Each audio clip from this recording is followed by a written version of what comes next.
3 times fell to the ground without any apparent cause. The king consulted his astrologers on this wonderful event and learned from them that it would be necessary to bathe the cornerstone of the foundation with the blood of a child born without a mortal father.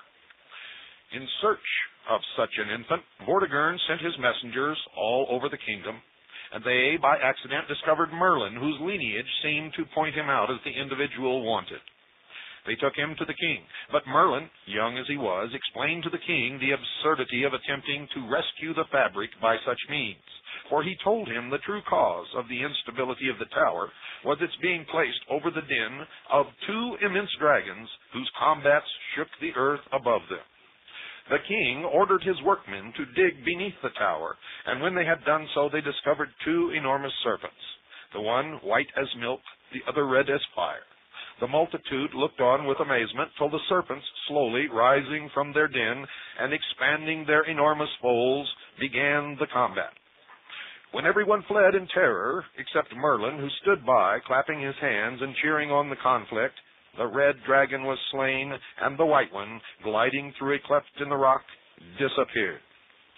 These animals typified, as Merlin afterwards explained, the invasion of Uther and Pendragon, the rightful princes, who soon after landed with a great army. Vortigern was defeated, and afterwards burned alive in the castle he had taken such pains to construct. On the death of Vortigern, Pendragon ascended the throne. Merlin became his chief advisor, and often assisted the king by his magical arts. Merlin, who knew the range of all their arts, had built the king his havens, ships, and halls. Vivian. Merlin continued to be a favorite counselor through the reigns of Pendragon, Uther, and Arthur, and at last disappeared from view and was no more found among men through the treachery of his mistress, Vivian the fairy, which happened in this wise.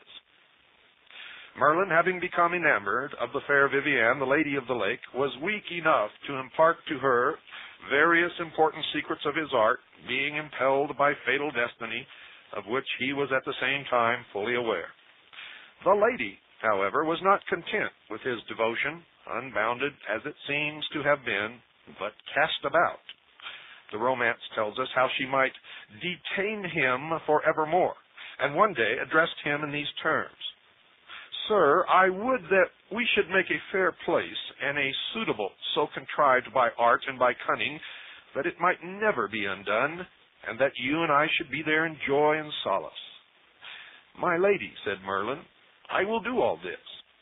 "Sir," said she, "I would not have you do it, but you shall teach me, and I will do it, and then it will be more to my mind." "I grant you this," said Merlin. Then he began to devise, and the damsel put it all in writing. And when he had devised the whole, then had the damsel full great joy, and showed him greater semblance of love than she had ever before made. And they sojourned together a long, long while. At length it fell out that as they were going one day hand in hand through the forest of Broceliande, they found a bush of white thorn which was laden with flowers, and they seated themselves under the shade of this white thorn upon the green grass, and Merlin laid his head upon the damsel's lap and fell asleep. Then the damsel rose and made a ring with her wimple round the bush and round Merlin, and began her enchantments, such as he himself had taught her. And 9 times she made the ring, and 9 times she made the enchantment, and then she went and sat down by him, and placed his head again upon her lap. And when he awoke and looked around him, it seemed to him that he was enclosed in the strongest tower in the world, and laid upon a fair bed. Then said he to the dame, "My lady, you have deceived me, unless you abide with me, for no one hath power to unmake this tower, but you alone." She then promised she would be often there, and in this she held her covenant with him. And Merlin never went out of that tower, where his mistress Vivian had enclosed him, but she entered and went out again when she listed. After this event, Merlin was never more known to hold converse with any mortal but Vivian, except on one and only one occasion. Arthur, having for some time missed him from his court, sent several of his knights in search of him, and among the number Sir Gawain, who met with a very unpleasant adventure while engaged in this quest, happening to pass a damsel on his road and neglecting to salute her, as all true knights should, she revenged herself for his incivility by transforming him into a hideous dwarf. He was bewailing aloud his evil fortune as he went through the forest of Broceliande, when suddenly he heard the voice of one groaning on his right hand, and looking that way, he could see nothing save a kind of smoke which seemed like air, and through which he could not pass. Merlin then addressed him from out of the smoke, and told him by what misadventure he was imprisoned there. "Ah, sir," he added, "you will never see me more, and that grieves me, but I cannot remedy it. I shall never more speak to you, nor to any other person, save only my mistress. But do thou hasten to King Arthur, and charge him for me to undertake without delay the quest of the Sacred Grail. The knight is already born, and has received a knighthood at his hands, who is destined to accomplish the quest." And after this, he comforted Gawain under his transformation, assuring him that he should speedily be disenchanted. And he predicted to him that he should find the king at Carduel in Wales on his return, and that all the other knights who had been on like quest would arrive there the same day as himself. And all this came to pass, as Merlin had said. Now, the interpretation of this story, ladies and gentlemen, goes something like this. To those questioning the statement that men were ever born half human, as it were, or that Merlin could be the son of an earth maiden and an inhabitant of another sphere, are referred to the Bible. You see, it says, quote, "Sons of the gods, seeing that the daughters of men were fair, had intercourse with them, and children were born," unquote. Throughout the scriptures, incubi, beings of the air, are called gods.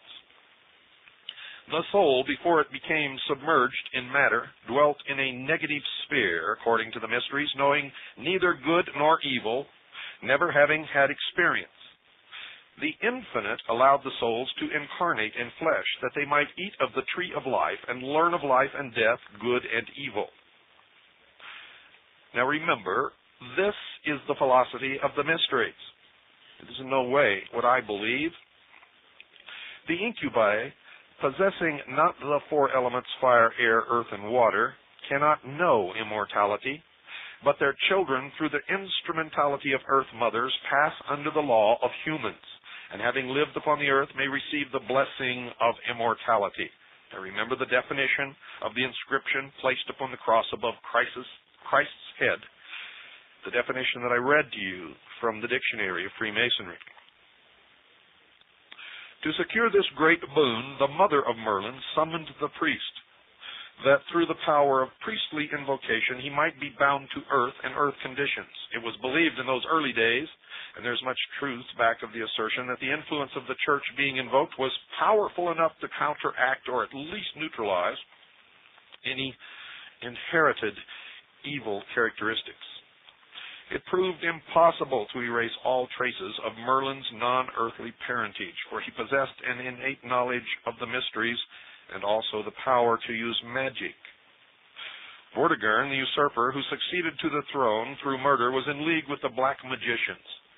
He consulted astrologers who prescribed a blood sacrifice to prevent further disaster. Now, the early knighthoods consisted of two classes of men: those allied with the black magicians who resorted to blood sacrifice and other fiendish practices to appease the gods, and those who, seeking the Holy Grail, defended their religion, country, and womanhood. The building of the tower and its demolition may be interpreted in symbolic language as man, in whom the higher and lower principles are constantly in a struggle for supremacy. Red signifies evil, while good is always represented by white.